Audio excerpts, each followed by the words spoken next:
Halo semua, pada pembahasan kali ini masih melanjutkan pembahasan manhwa Rabbit After Execution Your Pursuit. Bagi kalian yang belum menonton pembahasan sebelumnya, disarankan untuk menonton terlebih dahulu agar tahu jalan ceritanya. Sekedar mengingatkan, sebelum melanjut jangan lupa subscribe dan nyalakan tanda lonceng agar kalian tidak ketinggalan ketika ada video-video baru. Jika suka, kalian juga bisa like, komen, dan share videonya. Masuk ke cerita.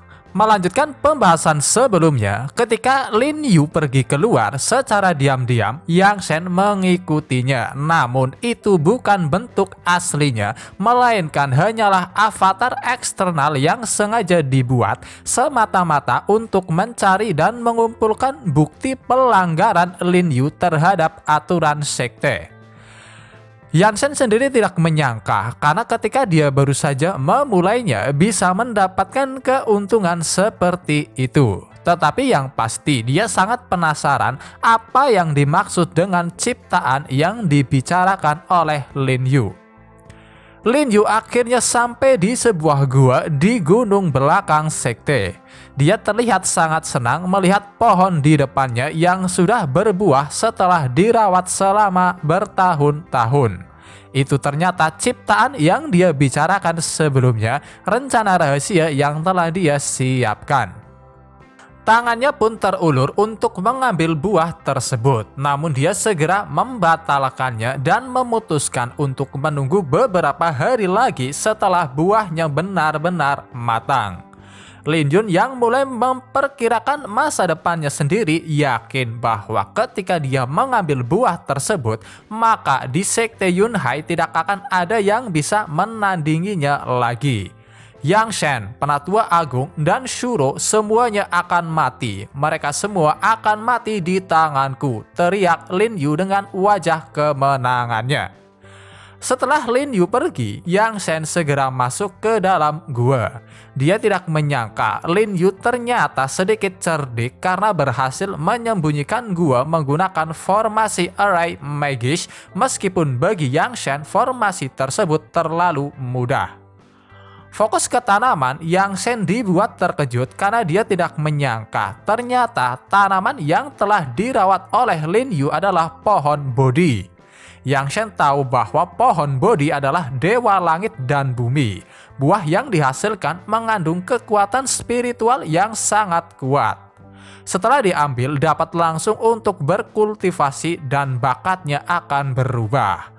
Dia benar-benar kagum bagaimana bisa Lin Yu mendapatkan pohon tersebut. Sayangnya mulai sekarang dirinya lah yang akan menjadi pemilik dari pohon tersebut.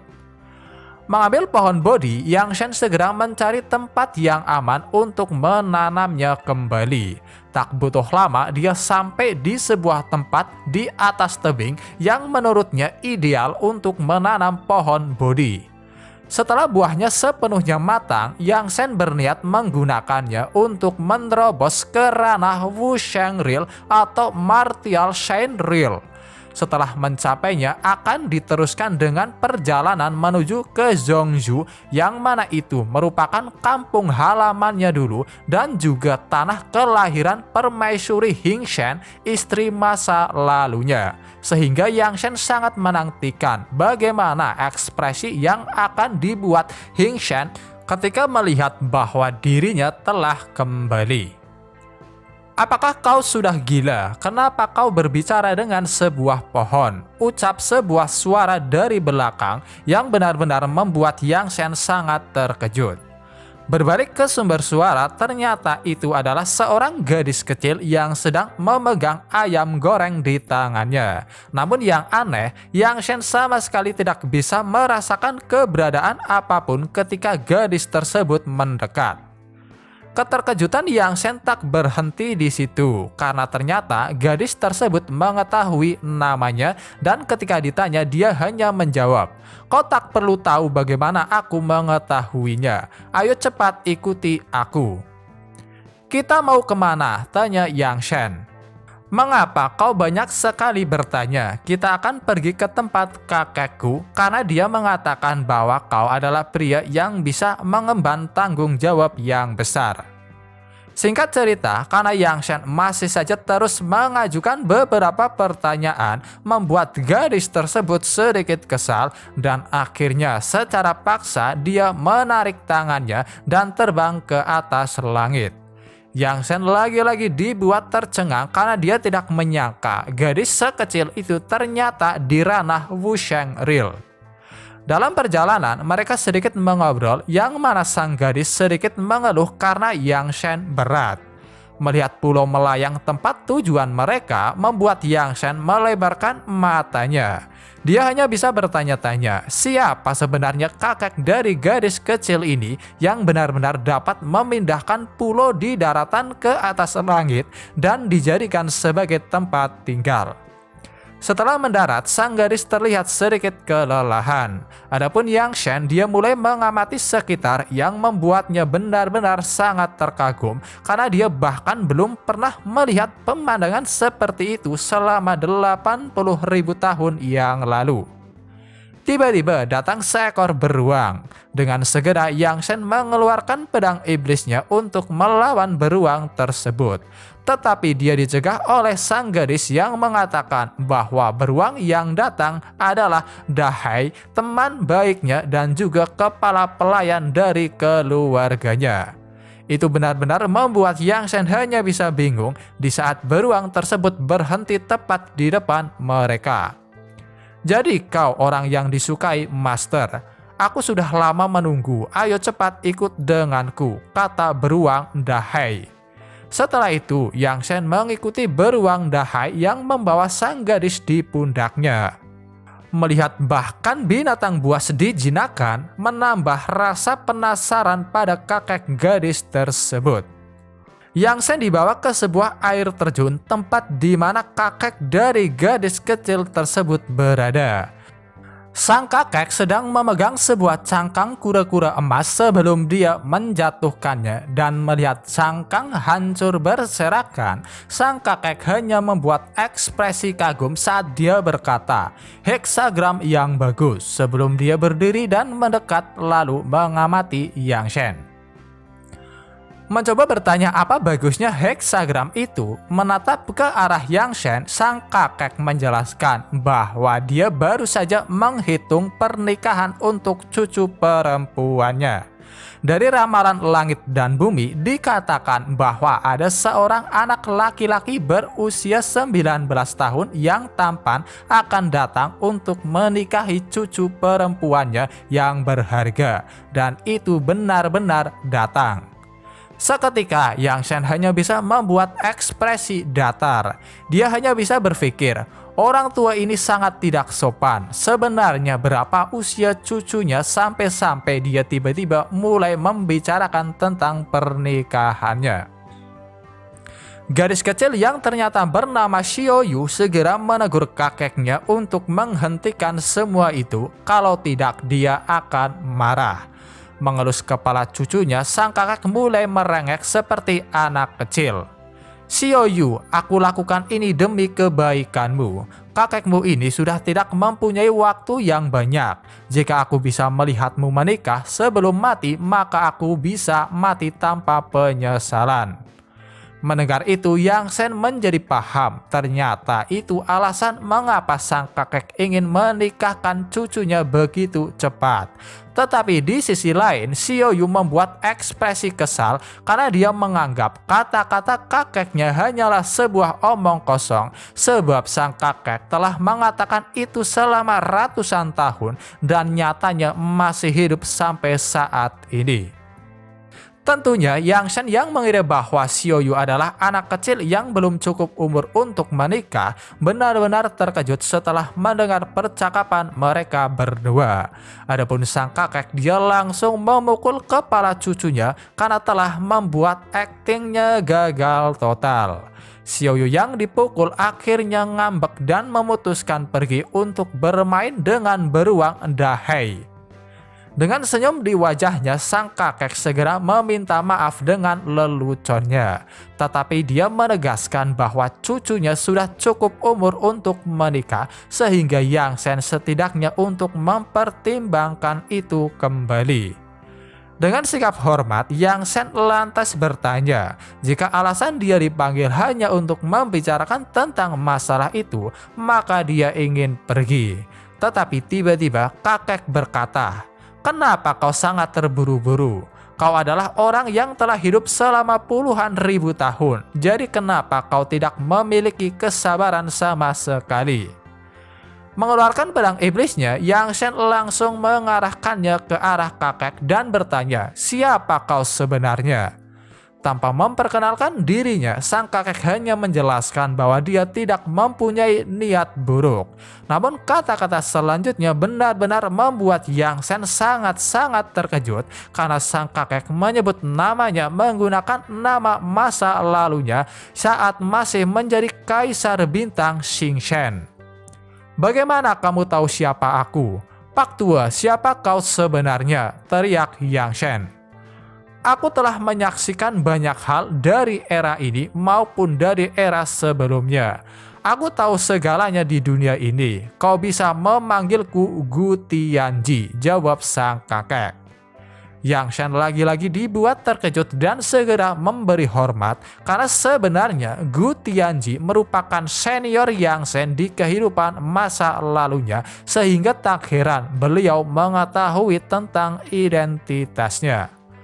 Gu Tianji kemudian bertanya, "Apakah kau begitu yakin bahwa aku adalah Gu Tianji? Apakah kau tidak takut kalau aku berbohong padamu?" Namun jawaban Yang Shen benar-benar membuat Gu Tianji tertawa senang, di mana Yang Shen berkata, karena sang kakek tahu bahwa dirinya adalah Kaisar Bintang, sehingga harus tahu bahwa jika ada seseorang yang berpura-pura menyamar menjadi seniornya, kepalanya pasti akan langsung ditebas. Itulah alasan utama Yang Shen yakin bahwa Gu Tianji di depannya bukanlah penipu.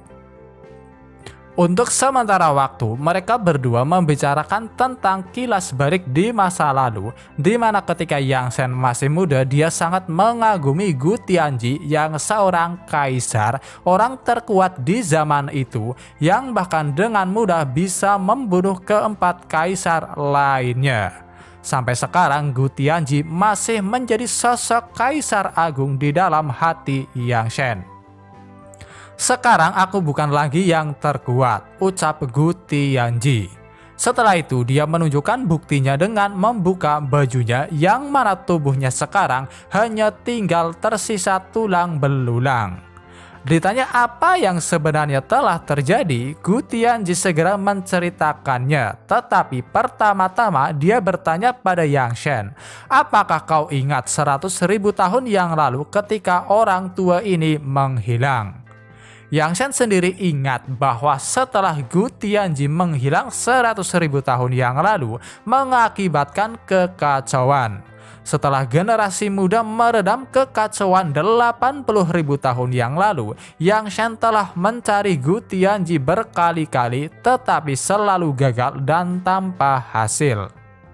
Mendengar itu, Gu Tianji segera menjelaskan apa yang sebenarnya telah terjadi.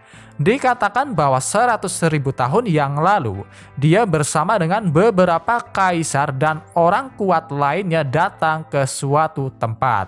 Di sana banyak orang kuat yang terbunuh. Mengandalkan perhitungan dan basis kultivasi kaisar lainnya, Gu Tianji mencoba melarikan diri kembali ke daratan Changlan. Tetapi basis kultivasinya juga dihancurkan dan tubuhnya menghilang setiap tahunnya. Mendengar bahwa orang-orang kuat semuanya terbunuh, Yang Shen yang penasaran bertanya, "Di manakah tempat itu? Apakah mungkin itu adalah kampung halaman etnis asing?" Tetapi sayangnya, Gu Tianji sendiri tidak tahu di mana itu. Namun yang jelas 100.000 tahun yang lalu, Kaisar Agung Tong Tian yang terkuat di generasi saat itu tidak sengaja menemukan retakan dimensi luar angkasa. Setelah mengumpulkan orang-orang terbaik dan berbakat di seluruh dunia, mereka mencoba merobek celah dimensi secara bersama-sama dengan harapan itu bisa membawa mereka kembali. Namun karena reiki dari celah dimensi terlalu kuat, mereka tidak bisa masuk ke dalamnya dan juga tidak bisa menemukan jalan kembali ke daratan Changlan. Pada akhirnya di luar angkasa mereka tinggal selama 10.000 tahun. Dalam waktu itu, Kaisar Agung Tongtian dan banyak orang kuat lainnya telah tumbang satu persatu. Yang Shen hanya bisa membuat wajah yang sedih setelah mendengar kebenarannya. Kemudian Gu Tianji tiba-tiba berkata bahwa alasan dia menceritakan itu semua karena dia ingin meminta bantuan yang langsung diterima baik oleh Yang Shen. Menekuk kedua lututnya, Gu Tianji memohon agar Yang Shen mau membantunya untuk menyempurnakan pil reinkarnasi kematian. Yang Shen hanya bisa tercengang dan segera berkata bahwa dia tidak bisa melakukannya karena pil reinkarnasi kematian merupakan pil tingkat 10 yang bahkan di kehidupan sebelumnya dia sama sekali tidak berhasil membuatnya sehingga sangat mustahil dengan tubuh barunya sekarang. Itu sangat mudah, tunggu saja hingga kau kembali ke puncak, ucap Gu Tianji.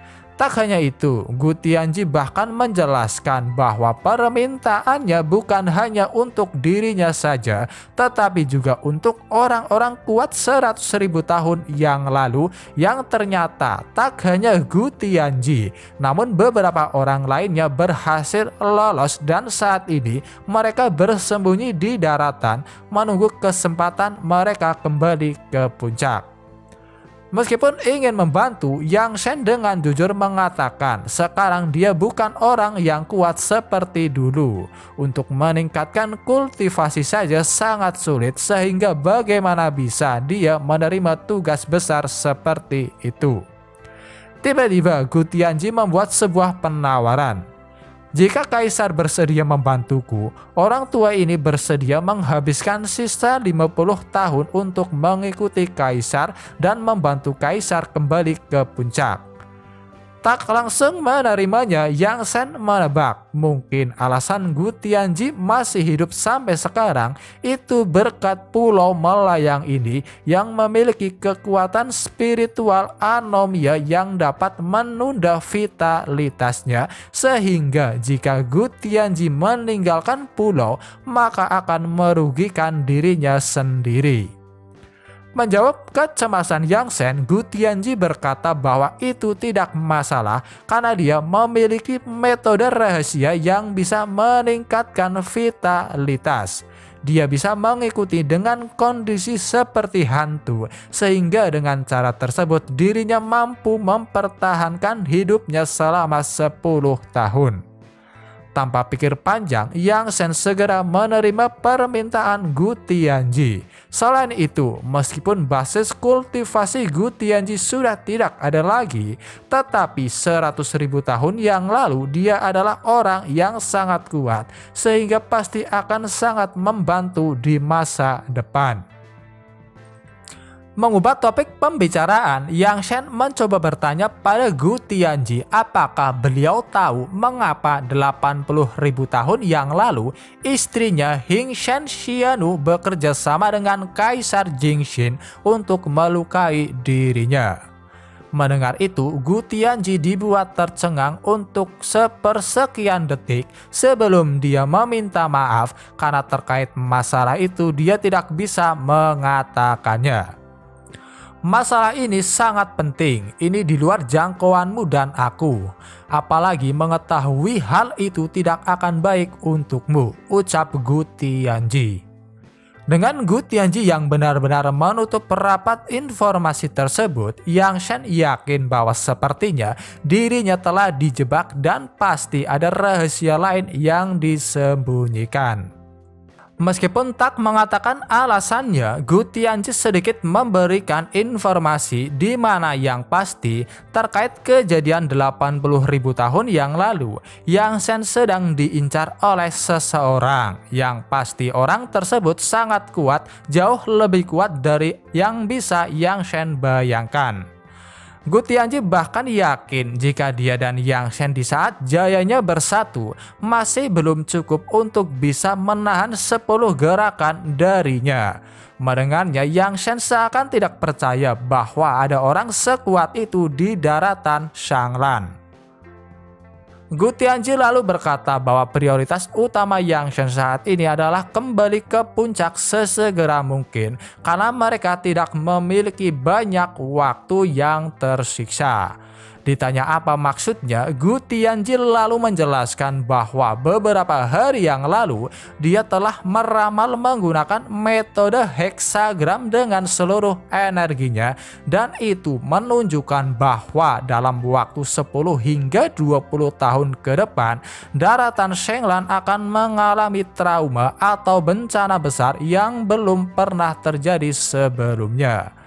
Tentu saja mendengar itu hanya bisa membuat Yang Shen sangat terkejut.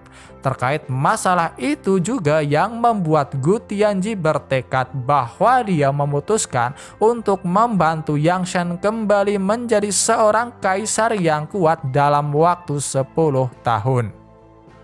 Karena di masa lalu Yang Shen memerlukan waktu 20.000 tahun untuk menjadi kaisar agung, sehingga dia bertanya bagaimana Gu Tianji akan membantunya mencapai ranah kaisar agung dalam waktu 10 tahun.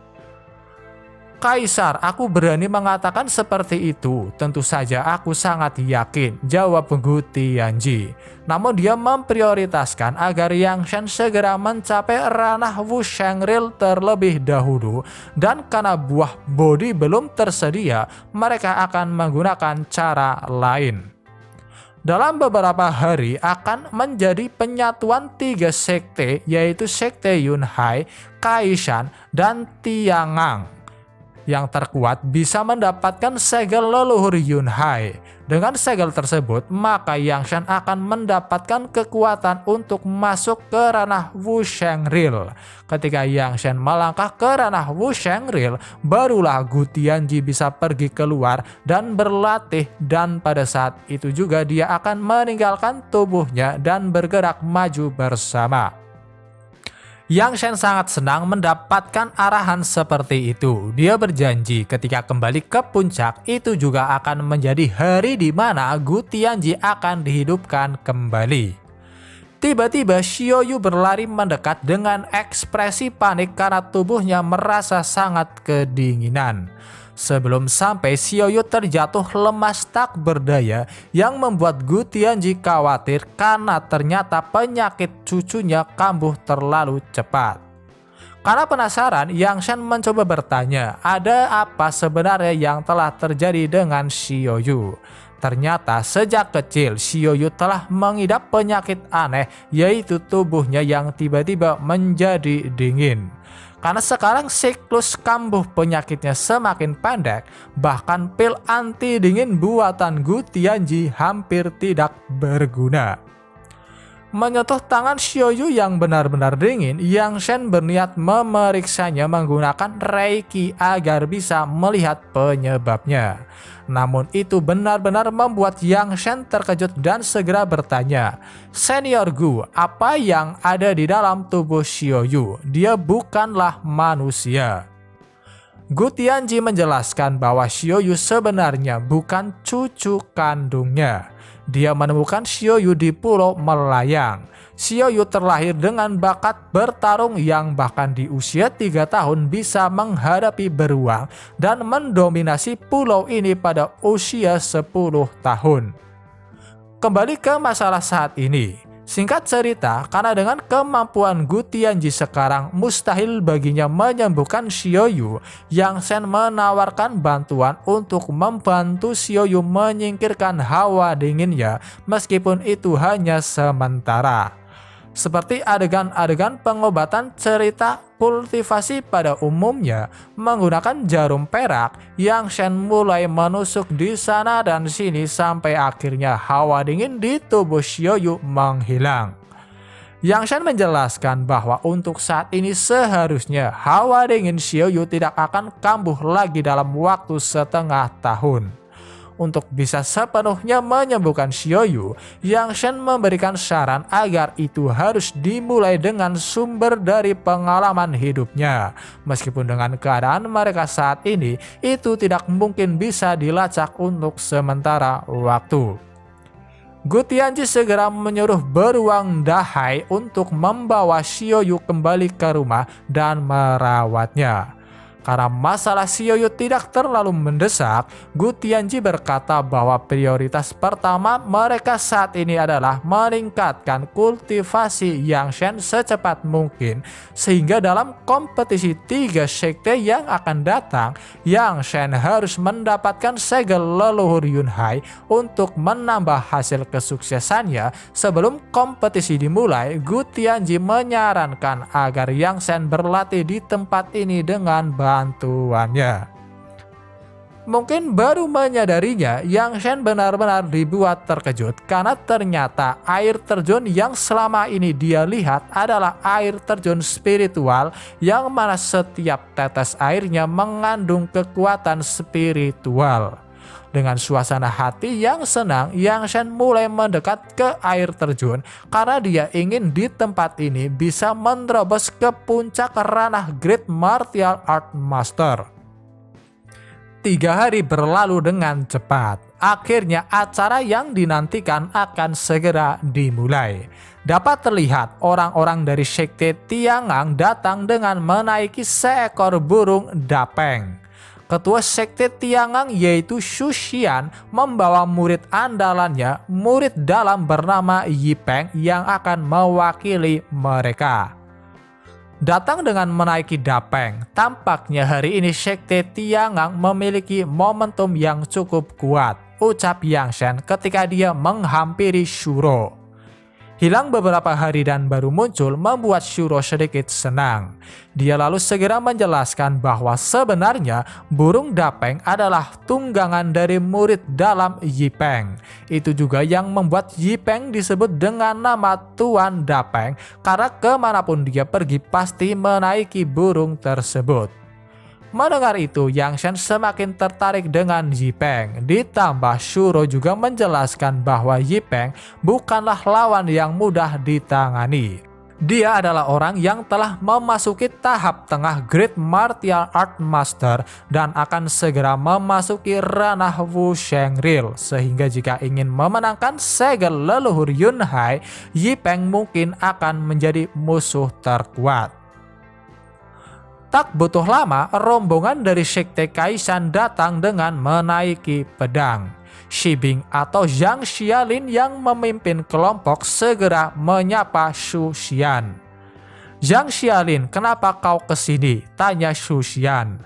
Zhang Xialin berkata bahwa dia datang untuk mewakili penatua sekte Kaishan yang sedang tidak sehat. Setelah sedikit mengobrol, mereka mulai turun dan menuju panggung pertandingan. Sementara itu, Yang Shen dibuat sedikit terkejut karena ada satu orang yang dia kenal di sekte Kaishan, dan itu adalah Nanjiang.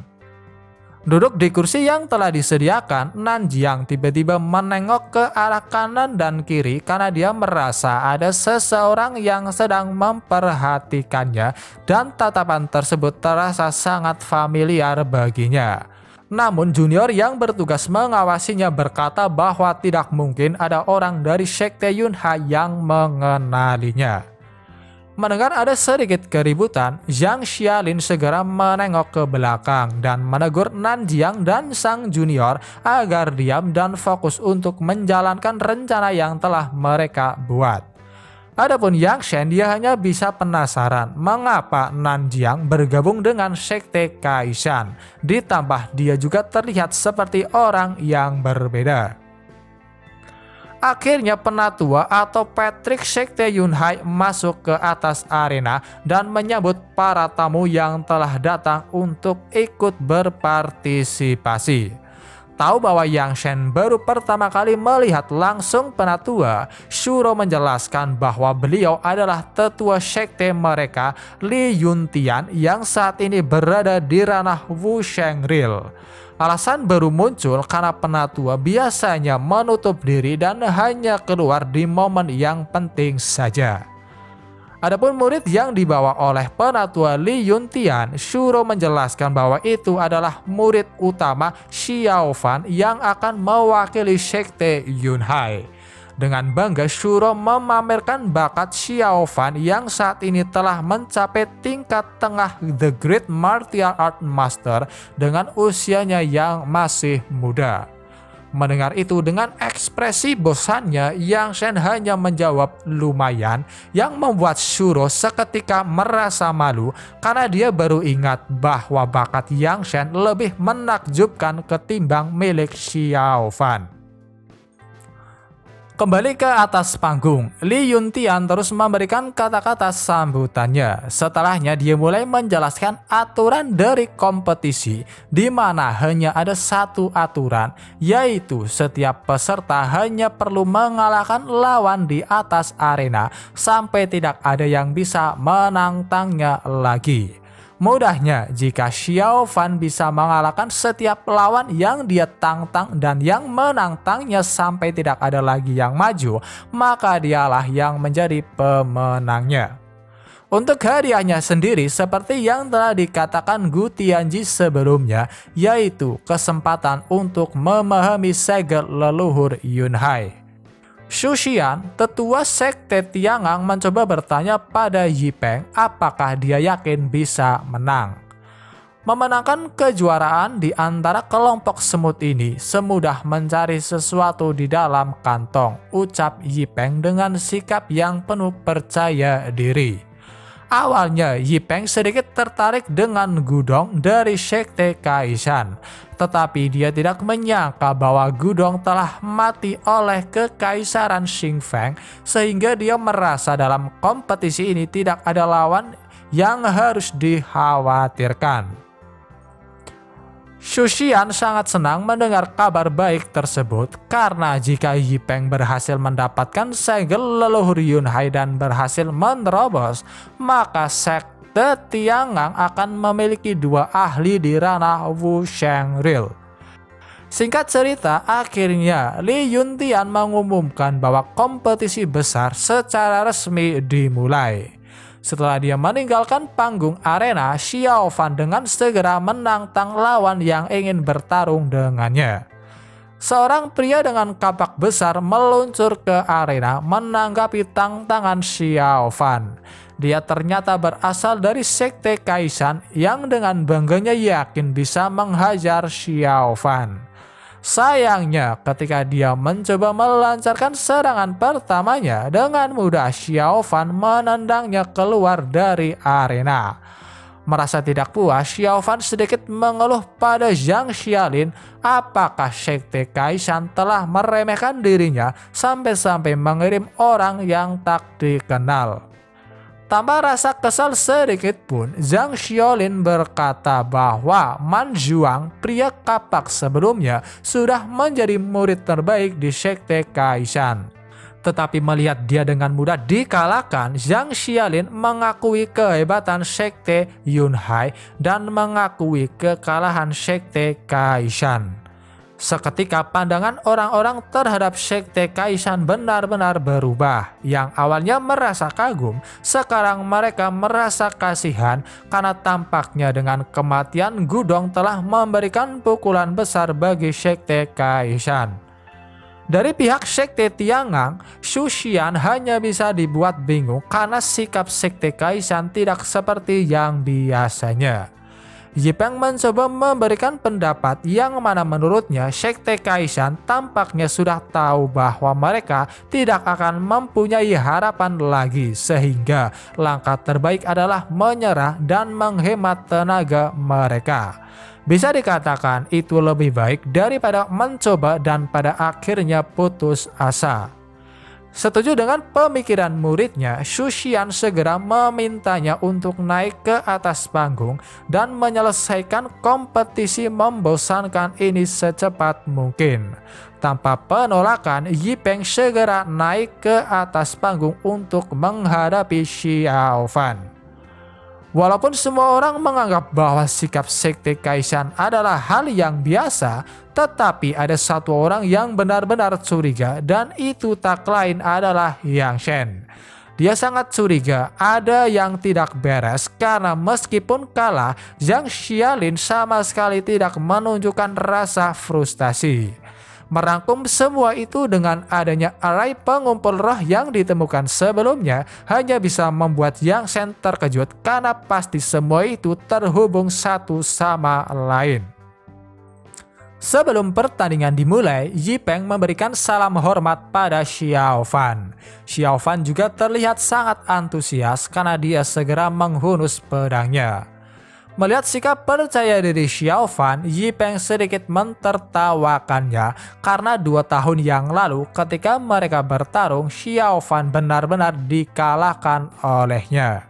Xiao Fan masih ingat jelas tentang kekalahannya 2 tahun yang lalu, tetapi dia yakin kali ini sebaliknya dirinya lah yang akan menginjak-injak Yi Peng. Melihat Xiao Fan menggunakan seni bela diri tingkat akhir benar-benar membuat semua orang terkejut, terutama dari Sekte Yunhai karena tampaknya Xiao Fan telah menyembunyikan basis kultivasinya. Meski begitu, dari pihak lawan, Yi Peng tanpa sedikit pun rasa gugup segera menilai bahwa kemampuan Xiao Fan masih belum mampu menandingi dirinya. Sedikit kesal, Xiao Fan segera melepaskan tebasannya. Tak tinggal diam, Yi Peng juga segera menyiapkan tekniknya, yaitu bom Tiangang, yang mana itu benar-benar membuat para penonton terkejut karena apa yang Yi Peng gunakan merupakan teknik dahsyat dari Sekte Tiangang. Ditambah teknik bom milik Yi Peng memiliki ukuran dan atmosfer yang lebih menakutkan jika dibandingkan dengan yang dibuat murid biasa. Kedua teknik akhirnya berbenturan, yang mana itu menciptakan sebuah ledakan besar. Tetapi untung saja dengan sigap para penatua membuat segel pelindung agar dampak dari pertarungan tidak melukai para penonton. Setelah ledakan mereda, Xiao Fan terlihat sedikit babak belur, tetapi dia masih mempunyai kepercayaan diri, mengira bahwa serangan sebelumnya merupakan serangan terakhir Yi Peng. Apa jurus terakhir? Siapa bilang itu jurus terakhirku? Ucap Yi Peng yang sama sekali tidak memiliki luka di saat dia mulai membuat bomnya kembali. Bahkan kali ini tak tanggung-tanggung dia membuat 5 sekaligus. Mustahil adalah apa yang dikatakan oleh Xiao Fan di saat dia terkejut. Tidak percaya bahwa perbedaan kekuatan mereka sejauh itu, dia mengira bahwa apa yang sedang Yi Peng lakukan hanyalah tipuan. Namun di saat Yi Peng ingin menunjukkannya, tetua Sekte Yunhai Li Yuntian menghentikan pertarungan dan memproklamirkan bahwa pemenangnya adalah Yi Peng. Xiao Fan hanya bisa bersedih karena dia tidak menyangka akan kalah lagi. Adapun para peserta lainnya, khususnya dari Sekte Yunhai, mulai kehilangan motivasi karena mereka tidak menyangka Yi Peng begitu kuat. Bahkan sejauh ini dia juga belum menggunakan burung dapengnya. Apakah ada orang yang ingin menantangku? Teriak Yi Peng. Tetapi tak ada satupun orang yang maju untuk menerima tantangan tersebut, yang membuat Yi Peng memiliki ekspresi sombong di wajahnya saat dia meminta agar kemenangannya segera diumumkan. Dengan ekspresi yang tidak menyangka bahwa segel leluhur Yunhai akan diberikan kepada orang asing, Li Yuntian berniat mengumumkan hasilnya. Namun tiba-tiba ada seorang penantang yang tak lain adalah Yang Shen memasuki arena tanding. Bagi orang-orang yang belum mengenal Yang Shen, mereka hanya bisa bertanya-tanya, siapakah orang itu beraninya menantang Yi Peng? Namun mereka yang mengenal sosok Yang Shen merasa lega karena mereka yakin Yang Shen adalah harapan dari Sekte Yunhai. Adapun Shuro, meskipun sedikit cemas, dia percaya bahwa Yang Shen pasti akan memberikan kejutan. Ada satu orang yang benar-benar memandang rendah Yang Shen. Dia tak lain adalah Lin Yu dari Balai Hukum yang berharap Yi Peng akan mampu menghajar Yang Shen sampai mati, sehingga dirinya tidak perlu repot-repot untuk melakukannya. Yang Shen segera memperkenalkan dirinya yang merupakan seorang tetua luar Sekte Yunhai. Alhasil dia malah ditertawakan Yi Peng dan bahkan penatua Shuxian karena tampaknya Sekte Yunhai telah kehabisan murid sampai-sampai mengirim seorang tetua luar. Namun yang pasti Yi Peng memandang rendah Yang Shen yang tidak mungkin bisa menandingi dirinya. Mendapat hinaan seperti itu, Li Yuntian lantas bertanya pada Penatua Agung, siapa pemuda itu? Siapa yang menyuruhnya untuk ikut bertanding? Penatua Agung sebisa mungkin menenangkan Li Yuntian dan memperingatinya agar tidak memandang rendah Yang Shen dari awal atau tidak nanti akan menyesal. Masih saja kau berpura-pura sok hebat. Ketika tetua luar dari sekte kalian dihajar sampai mati, akan kulihat apakah kau masih bisa berkata sombong seperti itu, ucap Shuxian mencoba memprovokasi. Dengan sombongnya, Yi Peng berkata bahwa dia akan memberikan waktu 3 detik agar Yang Shen menyerah dengan alasan bahwa dia tidak ingin mendapatkan reputasi menindas generasi muda. Tak kalah sombong, Yang Shen menjawab agar tidak terlalu mengkhawatirkan itu karena pertarungan akan selesai dengan cepat. 1 gerakan saja, aku hanya butuh 1 gerakan untuk mengalahkanmu, ucap Yang Shen yang membuat orang-orang hanya berpikir bahwa dia sudah gila. Sedikit kesal karena merasa harga dirinya telah diinjak-injak, Yi Peng segera menyuruh Yang Shen untuk menunjukkan kemampuannya yang bisa membunuh dirinya dalam 1 gerakan, karena jika tidak bisa, Yi Peng yakin bahwa dia akan membunuhnya dengan cara yang mengenaskan. Sayangnya ekspresi marah Yi Peng segera berubah menjadi terkejut ketika dia menyaksikan dengan matanya sendiri Yang Shen mengeluarkan tekniknya. Yang Shen menggunakan teknik yang pernah dia gunakan di Kekaisaran Xingfeng ketika berhadapan dengan Ren Jian dari Sekte Kaishan, yaitu segel Gunung Tufo. Walaupun perbedaannya sekarang, Yang Shen menamainya dengan segel Buddha Kaishan. Tak hanya Yi Peng, yang lainnya juga dibuat terkejut, terutama Zhang Xialin yang tidak menyangka Yang Shen menggunakan teknik segel yang sama dengan segel milik leluhur sekte Kaishan. Ekspresinya semakin dibuat tak karuan di saat Yang Shen mulai menyatukan 2 segel. Di sisi lain, si junior pendamping Nanjiang setelah berpikir keras dan mengingat kembali, dia yakin bahwa Yang Shen dari Sekte Yunhai adalah orang yang sama dengan Yang Shen dari Kekaisaran Xingfeng. Setelah siap, Yang Shen langsung melepaskan segel Buddha Kaishan ke arah Yi Peng. Dengan panik, Yi Peng segera memanggil burungnya dan menaikinya. Atas perintah tuannya, sang burung segera melepaskan sebuah serangan dengan harapan bisa melawan serangan Yang Shen. Sayangnya serangan burung dapeng tidak mampu menghadapi kekuatan segel Buddha Kaishan, sehingga menerima serangan yang datang, Yi Peng langsung terlempar ke tanah. Saudara Yi, aku tidak mengecewakanmu dengan jurus ini kan? Tanya Yang Shen pada Yi Peng yang terlihat babak belur. Belum sempat menjawabnya, Yi Peng tiba-tiba muntah darah dan ambruk tak sadarkan diri.